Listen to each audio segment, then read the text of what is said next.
Assalamualaikum warahmatullahi wabarakatuh. Masa kecil Nabi Muhammad dalam asuhan Halimatus Sa'diyah. Masyarakat Arab, utamanya keluarga-keluarga terpandang yang tinggal di kota Mekah, memiliki kebiasaan menyerahkan anak-anak mereka yang baru lahir kepada keluarga-keluarga yang tinggal di pedalaman atau kampung-kampung yang ada di sekitar kota Mekah. Adapun tujuannya adalah agar anak-anak itu tumbuh dengan sehat, tidak tercemar oleh udara kota Mekah yang buruk yang kadang-kadang suka diserang oleh wabah penyakit. Jika anak-anak tinggal di pedesaan, mereka akan menghirup udara segar dan bersih, bebas dari polusi dan terlindung dari wabah penyakit. Mereka akan diajari bahasa Arab asli, mempelajari adat kebiasaan dan budaya orang-orang Arab. Bayi-bayi itu akan disusui dan dirawat oleh keluarga-keluarga di kampung hingga mereka berusia 5 hingga 10 tahun. Setelah itu mereka akan dikembalikan kepada ayah dan ibunya. Bagi keluarga yang berjasa menyusui dan merawat anak-anak itu akan mendapat imbalan yang memadai. Oleh karena itu, mereka akan memilih untuk memberikan jasa menyusui bayi-bayi dari keluarga-keluarga terpandang dan kaya. Ibu-ibu dari berbagai kabilah itu biasa datang ke kota Mekah untuk mendapatkan bayi yang dapat mereka susui. Di kalangan kabilah-kabilah pedalaman yang terkenal dalam menyusukan ini, diantaranya ialah Banu Sa'ad yang tinggal di sebuah kampung dekat kota Taif.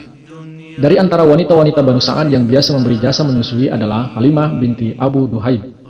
Seperti wanita-wanita lainnya yang tidak berminat untuk menyusui Muhammad, Halimah juga awalnya enggan menyusui Muhammad karena beliau anak yatim dan dari keluarga miskin.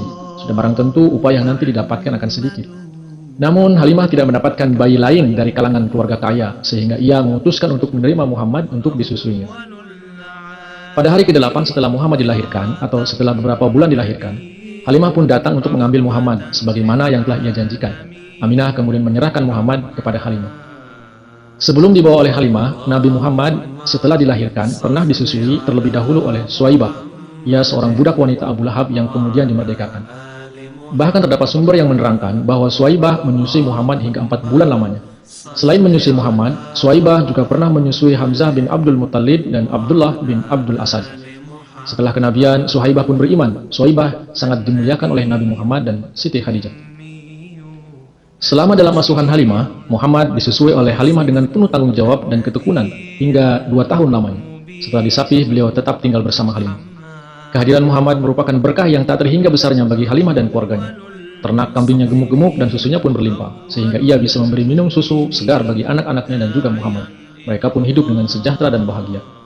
Selama 2 tahun Muhammad tinggal di Sahara, disusukan oleh Halimah dan diasuh oleh Saimah, putri Halimah.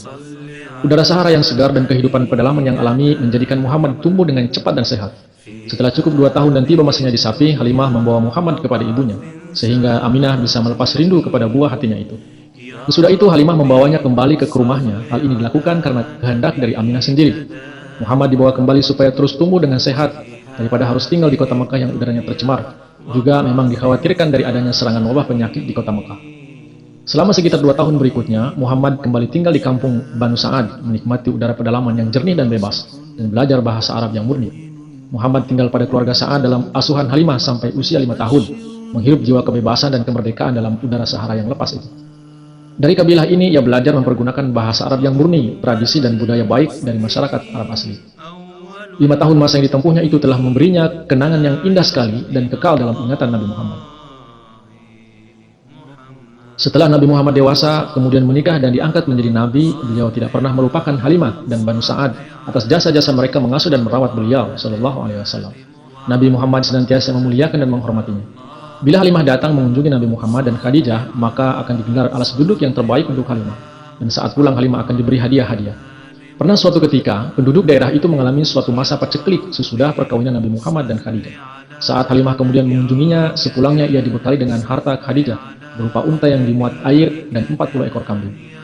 Kemudian peristiwa lain terjadi. Jauh hari kemudian setelah peristiwa hijrah ke Madinah, saat terjadi peperangan dengan pihak Khawazin, Saimah, putri Halimah berada di bawah tawanan bersama-sama pihak Khawazin setelah Taif dikepung. Kemudian dibawa ke hadapan Nabi Muhammad. Beliau Shallallahu Alaihi Wasallam segera mengenalnya, sehingga Saimah pun dibebaskan dan dikembalikan dengan hormat kepada kabilahnya tanpa tembusan apapun.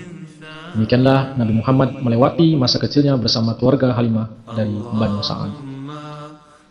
Terima kasih telah menyimak video ini hingga tuntas. Jangan lupa untuk terus dukung kami dengan like, share, komen, juga subscribe bagi yang belum. Wassalamualaikum warahmatullahi wabarakatuh.